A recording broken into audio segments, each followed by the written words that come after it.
खबर आपको बता दें, पाकिस्तानी रक्षा मंत्री की नई गीदड़ भभकी सामने आई है। भारत ने पानी रोका तो हमला करेंगे। तो पानी रोकने वाले डैम को उड़ाने की धमकी तक दे दी है। पाकिस्तानी मीडिया को ख्वाजा आसिफ ने ये बयान दिया है और भारत को गीदड़ भभकी देने की कोशिश एक बार फिर से की गई है। ये पहली बार नहीं है। जैसे ही भारत ने सख्त एक्शन लिया है, इसके बाद पाकिस्तान बौखलाया हुआ है और एक बार फिर से उसकी बौखलाहट सामने आई है। लगातार जो पाकिस्तानी मंत्री हैं वो मीडिया में इस तरह की बयानबाजी कर रहे हैं।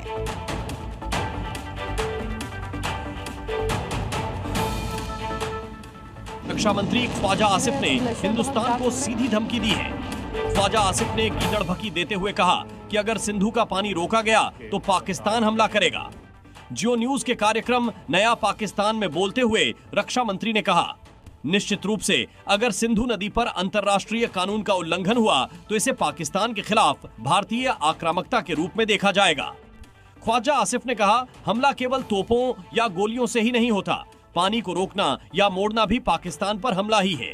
अगर भारत पानी रोकता है तो पाकिस्तान पानी रोकने वाले डैम को ही नष्ट कर देगा। यानी पाकिस्तान के रक्षा मंत्री ने खुले तौर पर हिंदुस्तान को आंख दिखाई है।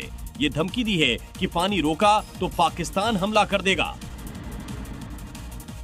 बड़ी खबर आपको बता दें, बलूच विद्रोहियों को बड़ी कामयाबी हाथ लगी है। बलूचिस्तान के 2 शहरों पर कब्जा कर लिया गया है। देखिए, कलात और मंगोचर शहर पर कब्जा किया गया, जिसके बाद पाकिस्तानी सेना शहर छोड़कर भागी है। बड़ी खबर आपको बता रहे, बलूचिस्तान के 2 शहरों पर कब्जा किया गया है। जो जानकारी अब तक मिल रही है कि कलात और मंगोचर शहर पर कब्जा किया गया है, जिसके बाद पाकिस्तानी सेना शहर छोड़कर भागी।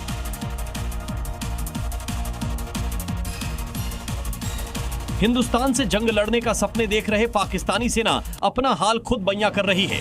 बलूच विद्रोहियों को दबाने की नाकाम कोशिश का सबूत फिर सामने आ गया है। दरअसल बलूच विद्रोहियों ने कलात और मंगोचर शहर पर कब्जा कर लिया है। सैकड़ों सशस्त्र विद्रोहियों ने सरकारी भवनों और पाकिस्तानी सैन्य ठिकानों को अपने नियंत्रण में ले लिया है। जानकारी के मुताबिक बलूच लड़ाकों ने पाकिस्तानी सेना के मुख्य शिविर पर जोरदार हमला किया है। इलाके में भारी गोलीबारी और विस्फोटों की आवाजें लगातार गूंज रही हैं।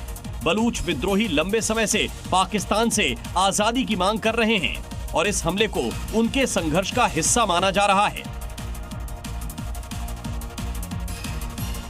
पहलगाम में हुए आतंकी हमले के बाद देश भर में आतंकियों और पाकिस्तान पर कार्रवाई की मांग हो रही है। इसी बीच पहलगाम हमले को लेकर सुहेलदेव भारतीय समाज पार्टी के अध्यक्ष ओम प्रकाश राजभर ने बड़ा बयान दे दिया। और गाजीपुर में सुहेलदेव भारतीय समाज पार्टी के अध्यक्ष ओम प्रकाश राजभर ने कहा कि अगर केंद्र सरकार राजभर समाज छूट दे दे तो वो आतंकवादियों का नामो निशान मिटा देंगे।